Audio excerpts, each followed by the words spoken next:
بسم اللہ الرحمن الرحیم۔ السلام علیکم ورحمۃ اللہ وبرکاتہ۔ میرے پیارے بھائیوں، دوستوں اور بزرگوں، میرے پیر اور مرشد حضرت سعید صاحب دامت برکاتہ عالیہ نے مجھے ایک نفل بتائے ہیں، جو بھی حاجت ہو اس حاجت کے لیے، یعنی تیر بہدف ہے 2 رکعت صلاۃ حاجت، پہلے سجدے میں 40 دفعہ لا الہ الا انت سبحانک انی کنت من الظالمین، دوسرے سجدے میں بھی 40 دفعہ، پھر جب اٹھ کے کھڑے ہو جاؤ ثنا وہ الحمدللہ شریف صورت کے بعد دوسرے سجدے میں، وہ دوسری رکعت کے دونوں سجدے میں بھی لا الہ الا انت سبحانک انی کنت من الظالمین 40 دفعہ ایک سجدے میں، 40 دفعہ دوسرے سجدے میں، اور پھر جب سلام پیر لیا جائے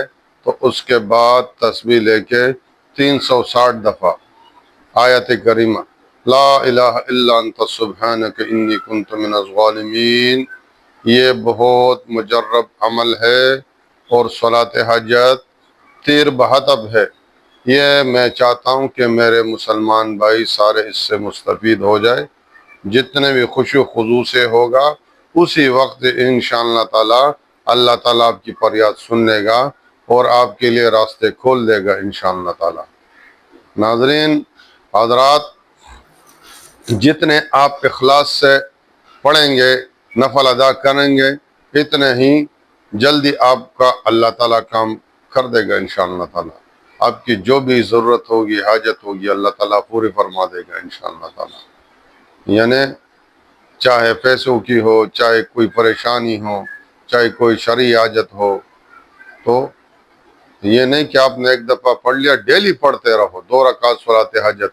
عشاء کے بعد پڑھ سکتے تو عشاء کے بعد پڑھنا، نہیں تو تہجد میں پڑھنا، اور تہجد میں پڑھنا مشکل ہو تو عشاء کے بعد پڑھنا، صرف 2 رکعت صلاۃ حاجت، چاروں سجدے میں، یعنی 2 رکعت ہے تو 4 سجدے ہو گئے، ہر سجدے میں 40 دفعہ آیت کریمہ، سلام پھیرنے کے بعد 360 دفعہ، پھر درود شریف پڑھ کے یا ارحم الراحمین یا ارحم الراحمین یا ارحم الراحمین 3 دفعہ پڑھ کے پھر اپنے لیے، پھر پوری امت کے لیے خصوصی دعائیں فرما دینا انشاءاللہ تعالی۔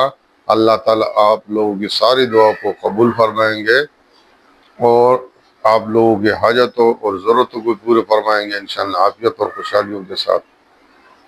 اللہ تعالیٰ آپ کی اور ہم سب کی ضروریات زندگی جو شرعی حاجت ہے وہ عافیت اور خوشحالی اور کامیابیوں کے ساتھ پوری فرمائے۔ اللہ تعالیٰ ہم سب کے لیے عافیت اور خوشحالیوں کے ساتھ، کامیابیوں کے ساتھ سارے راستے کھول لے، اور اللہ تعالیٰ ہمیں اپنے یاد کرنے کے لیے، یعنی اپنے یاد میں مصروف اور مشغول رکھے ہمارے دل کو اللہ تعالیٰ ہر وقت اپنے یاد میں عافیت اور خوشحالیوں کے ساتھ مصروف رکھے، تاکہ ہمارا دل جاری ہو جائے۔ آپ سب حضرات کرو، اپنے دل کے اوپر محنت کرو تاکہ آپ لوگوں کا دل جاری ہو جائے اور آپ لوگوں کو محسوس ہو کہ آپ کا دل اللہ اللہ کر رہا ہے۔ اس کے لیے آپ کو خانقاہوں میں جانا پڑے گا، کسی کامل ولی کے ساتھ صحبت میں بیٹھنا پڑے گا، انشاءاللہ وہ کو طریقہ بھی سکھائے گا، اور آپ کا دل جو ہے نا وہ بھی اللہ تعالیٰ جاری فرما دیں گے۔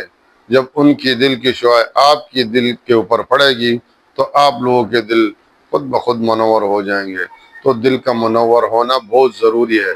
وآخر دعوانا ان الحمدللہ رب العالمین۔ اللہ تعالیٰ ہم سب کی حفاظت فرمائے، ہماری دعاؤں کو قبول و منظور فرمائے۔